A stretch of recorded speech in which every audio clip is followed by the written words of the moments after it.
very kindly affording screen watching time out of her early summer Los Angeles afternoon. Welcome, Beth Elise Hawke, and congratulations on such a wonderful film in Breaking Bread. Simon, thank you so much for having me. It is an absolute honor to be on your show and to be playing in Australia. Oh, that's very sweet, and we're very happy to have you here. It's a wonderful film. You've been so passionate and tireless in your promotion of the film and its message. And I know you've done this many times, but just let our listeners know of the origins of the Breaking Bread project. Well, the film started out because as you mentioned, I live in Los Angeles and we sit in traffic very often, sometimes listening to the radio, which is a good thing, I believe, or podcasts like yours. And I heard Dr. Nof Atamna-Ismaeel come on the radio. She was the first Palestinian Muslim Arab to win Israel's MasterChef. And she was talking about her mission to bring Jews and Arabs together through food. And I just became obsessed, ran home, reached out to her on Facebook within 60 seconds or so, we were connected, and that it went from there. And at some point she told me about this A-Sham Arabic Food Festival that she was putting on in Haifa, Israel, where pairs of Jews and Jewish chefs and Arab chefs were collaborating on dishes. And I said, wow, we have to tell this story. And that's how it happened. The city of Haifa looks to be such a vibrant, such a thrilling sort of enclave of humanity, I guess you could say. Tell us about shooting in the region and if the bureaucracy was happy about the narrative you hope to tell.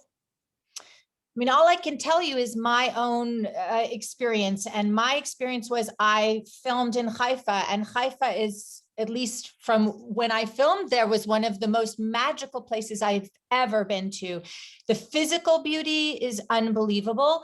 And then you have people from various religions living together and not looking at their religions, not looking at their politics, really just looking at humanity in general, I would say. Obviously, everything, you can't fully generalize anything, but that was my experience. And they don't want to be involved in the news. They don't want to be on their smartphones. I laugh often because it feels like you're in the 1990s when you go there. It's like nothing's changed, and they don't have smart televisions, that people aren't on their phones. They just want to live their lives. They just want to connect with people and experience the day and not be involved with the rest of the world. That was my experience. And it was wonderful, and I do believe that city attracts people like that who want to live that way. So I can't recommend it highly enough. You see it in the film. That, and as well as Akko in general, are two of the most magical places potentially on earth, in my opinion. One of the very first observations I made coming out of the film, I said to my wife, as soon as we can get on a plane, we have to go to Haifa. I'd never heard of the town, but it looks, as you say, like an absolute paradise. Yes. I want to say, at one point, I was struck by how all the chefs are men, and a lot of their recipes come from grandmothers and mothers and handing down of things, but they're all men that run these restaurants. And then I realized that it's exactly these type of men that might otherwise be launching missiles or throwing stones in conflict somewhere. Surely one of the great achievements of, I guess, both the food festival and of your film is getting these men to shake hands and become friends. Wow, that's really beautiful to think of it that way. I like to say Dr. Nof Atamna-Ismaeel was a woman, and who founded the entire festival, and I'm female, and I was making the film. There were other women in the film like Efrat Enzel and Hila Alpert and Shoshi, but I agree the main chefs that we focused on were men, and it's interesting to see these men that look muscular, and maybe on the outside you might think you're afraid of them, and then they're pussycats inside, and so I agree. The bottom line of the message of the film is food is the great uniter, and when you're cooking together, you're just focusing on the human connection. So that's the beauty of it. I certainly didn't want to detract from Dr. Atamna-Ismaeel's contributions here. She's this strong-willed, determined woman forging change. Does her loud voice, and I guess those like her, on the issue of social and political change represent some shifting of that traditional sort of patriarchal nature of Middle Eastern society? Wow, it's a wonderful question. I don't feel experienced enough to answer. I let her, what she does, speak for itself.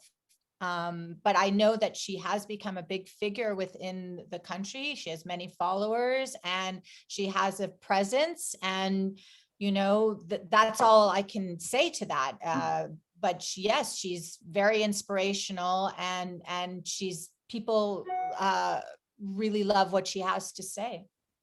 All right, let's talk food, which is really my main purpose in life. I'm already on the hummus train. My wife makes it right here in that kitchen back there. There's never not Lebanese bread in my house. Now, what dish above all others, and feel free to name as many as you want because the names themselves are absolutely mouthwatering, is Beth Elise Hawk's favorite? Okay, this is a great question, but first we're going to talk about hummus for a second. Lots of things to talk about with hummus. So number one, I want to make sure your wife knows this trick that I've just picked up about hummus, which is that you add ice water at the end and it makes it very fluffy and emulsifies it. So if she doesn't know that trick, pass it on. Oh, That's I'll be number passing one. it on, absolutely. Number two, and all of this, I am trying to put together a companion book with recipes from the film. So if people go to breakingbreadmovie.com, there's a list you can sign up for the cookbook if I ever am able to finish it. But also the hummus, as we say, is the tagline in the film, hummus has no borders. And that was used as a metaphor in my film because the various cards that split up the different sections have hummus as the base and then a different topping each time and from different cultures. There's a Greek salad, there's bangers and mash, all kinds of things, because that sort of plays with what Dr. Nof Atamna-Ismaeel is saying is hummus has no borders. It came from the Levantine area, which includes Lebanon, Syria, Jordan, Israel, Palestine, West Bank, however we'll refer to it. And that area is an area that had the same food and then eventually got divided up into countries, but you can't put names and you can't put borders on this food. It's everywhere you go, and people are people, and it's all about food highlighting our humanity and finding the commonality between us, not the differences. Now, back to your question about what was my favorite dish. Again, for me, it was in the film, it's the metaphor of the film. And it's for me, when Dr. Nof Atamna-Ismaeel makes her nof manti, which are her lamb dumplings, and they're in the first few minutes of the film, it's this beautiful, colorful dish. And it's meant to say from her perspective that when she can live both worlds, then her life is more colorful. And that's what the dish represents. So which was the dish she used for her audition for MasterChef. That's right. As well. Sorry, and then you come right around at the end of the film. Yeah, it looks delicious, and so many of the dishes in the film do. It's quite an experience to watch. I guess finally, Beth, are you satisfied that Breaking Bread achieves through cinema exactly the message that Dr. Atamna-Ismaeel set out to achieve through food?